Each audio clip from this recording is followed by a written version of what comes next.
Hi out there, how's everyone doing today? I wanted to talk to you guys about limiting beliefs. And it's something that I was first introduced to last year when I did a Tony Robbins event. If you don't know who Tony Robbins is, he's kind of a big deal in the personal growth world. And he's been around for decades, really. And he expanded his events online. So I took one of his online events, and it was really kind of a breakthrough for me because I didn't realize I had been holding on to a lot of doubt, really, like self-doubt. And that's basically what limiting beliefs are. It's doubts in yourself, doubt in the ability for you to achieve any dream that you could dream, anything that you could think of that you would desire. It's what's standing in the way of that. If you believe it's standing in your way, then that is a limiting belief. And they come in all shapes and sizes. The one that I had last year that I kind of leaned on was I had this sensation, or I had this feeling that I wasn't good enough, that I was in like almost off field, but specifically in my professional field, I felt like I wasn't good enough. And I kept thinking this to myself, and I kept feeling this, and it was really holding me back from, moving forward in my career. I had skipped around as a military spouse, finding all kinds of things to do. Every time we moved, I had to get a new job, and I've had all kinds of professions and done all kinds of things. And what I took with me was that I'm not good enough to achieve my dreams. And when I finally figured out that I really love storytelling, and I really love making videos, and I really love making documentary films, that was something that I thought, how could I do that? Like, I'm not good enough for that. And so Tony Robbins' event was really huge for me. But I didn't realize, and here's the thing that's just so interesting, and this is what I really wanted to talk to you about. I didn't realize that I was still holding on to limiting beliefs. So I worked through Tony Robbins. I really smashed that limiting belief. I made huge strides in the creative space, video making creative space that I wanted to do. And I was feeling really revved up, really excited. And then I find later that I'm still hitting barriers. And recently I was driving up to New York. I was on a film shoot. I was shooting an interview up in New York, and I had to drive because I have a little girl and a lot of gear. And so I left her in Virginia with my parents, and I continued up to New York. So as I'm taking this journey up north, it gives me a lot of time to listen to podcasts, which as a mom, I don't really get a lot of time to do stuff like that. I love podcasts. I love YouTube podcasts specifically. I love YouTube. So I'm driving and I'm listening to different podcasts on YouTube, and I found David Baer. And I really like his work because it talks about your limiting beliefs, shattering limiting beliefs, and breaking through to the other side. He has a very hopeful tone. He believes in hope for the world and hope for the future. And he also weaves in spirituality a little bit into his work. So I really liked all of that. And so as I'm listening to David Baer, he keeps repeating all this stuff about limiting beliefs. And I'm like, oh my God, I think I still have limiting beliefs. And of course I have limiting beliefs. Like, everybody has limiting beliefs. You just don't know it. You're not aware of these beliefs that you're putting out into the world that's literally giving you the reality that you don't want, but in effect of believing what you're believing, you actually are bringing that to you, and you don't even know it. And the thing that made me realize that I was still holding on to many limiting beliefs, and as I started to explore it further, I started to blast open the door of like, oh my God, I'm holding on to all this stuff. Like, this is terrible. He was talking about money. And I know that money is a huge thing for so many people. So many people are trying to figure out, how do I make money? How do I get more money? Money's hard. And they have all these beliefs surrounding money.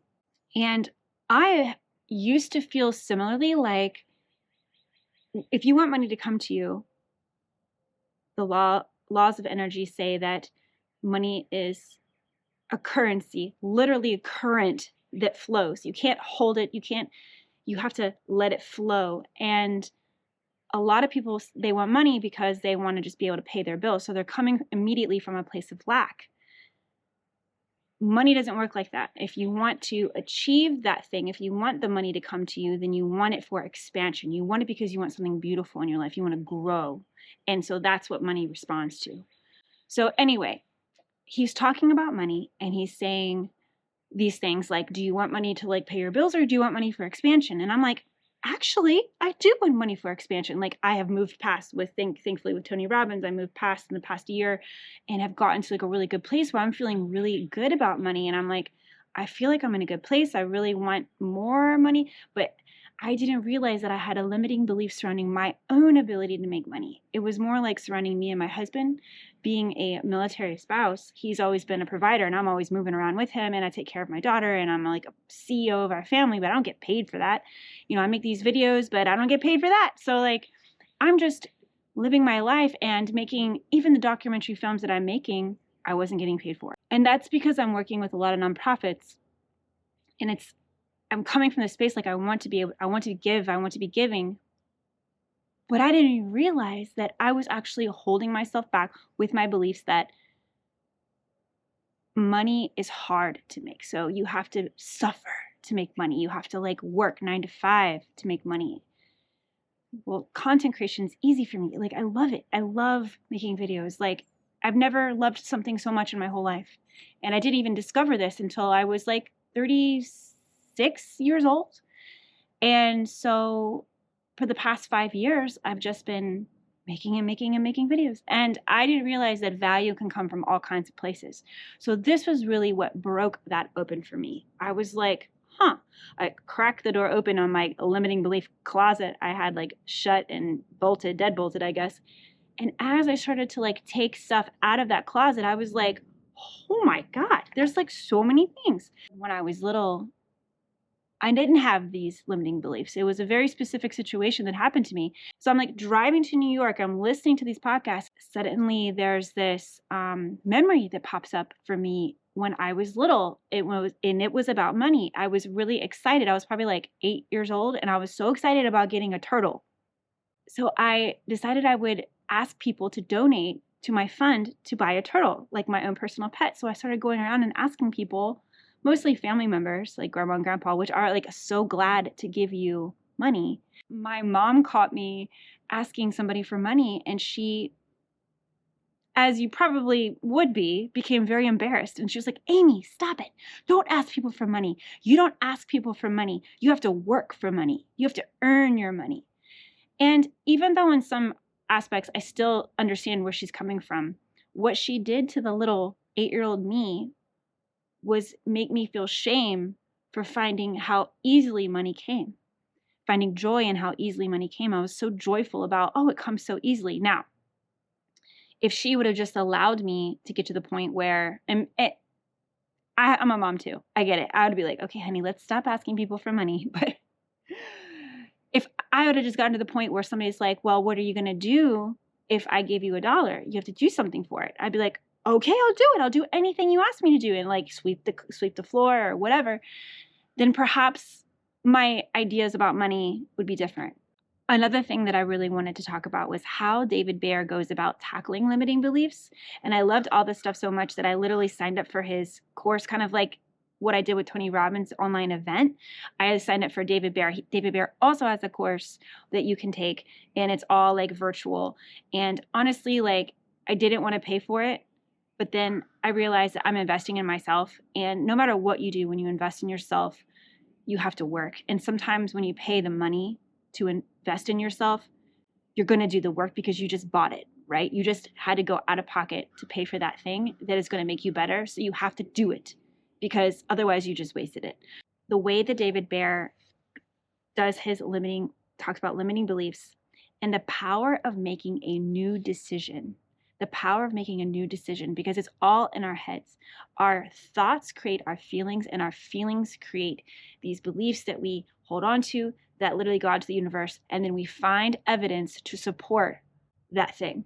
So in my case, money is hard to make. For me personally, I was always finding things to support that. And so the feeling around making money was just really difficult for me. My husband keeps telling me to get a Patreon, and I'm like, I could never get a Patreon. I don't want to ask people for money. That feels like shameful to me. I'm right back at the turtle story. So when I realized all of that, I was like, this is powerful. And David Baer talks about limiting beliefs that you have, and then the decision to believe the opposite. And I was like, I can just decide that I'm going to believe something else.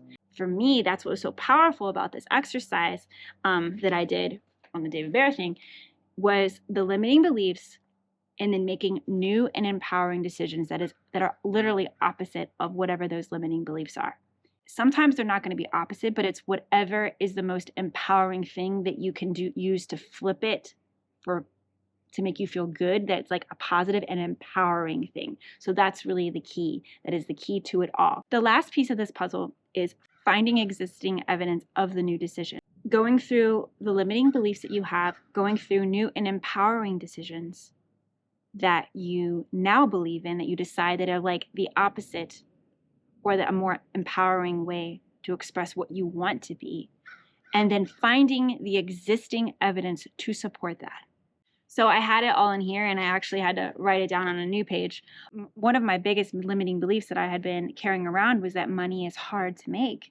And the new empowering decision is that money flows easily in many ways from many sources. Then in this last column where you put evidence, I gave specific examples of several things that have happened to me where money was flowing. And what I discovered was that in some cases I turned it down because of my limiting beliefs that you don't take money, money's hard to make, so I can't just take your money. But somebody really wanted to give me value for it.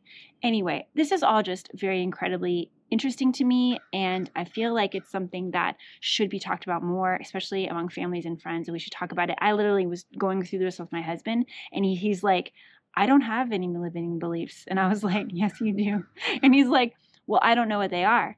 And here's the thing. The first step is awareness. The first step is just cracking open the door of limiting beliefs, looking inside. And if you feel like something that you want is hard to get, and then you think about, why do I think it's hard to get? The answer to that question is your limiting belief. Anyway, that is all for today. I hope that this has been somehow helpful to you. I really do wish all of you the best in your own personal growth journey. This is just mine. If you have any questions or comments, I hope you will leave them. I love talking to you in the comments. And yeah, that's all. Have a beautiful, blessed day. I wish all of you the best. Thanks.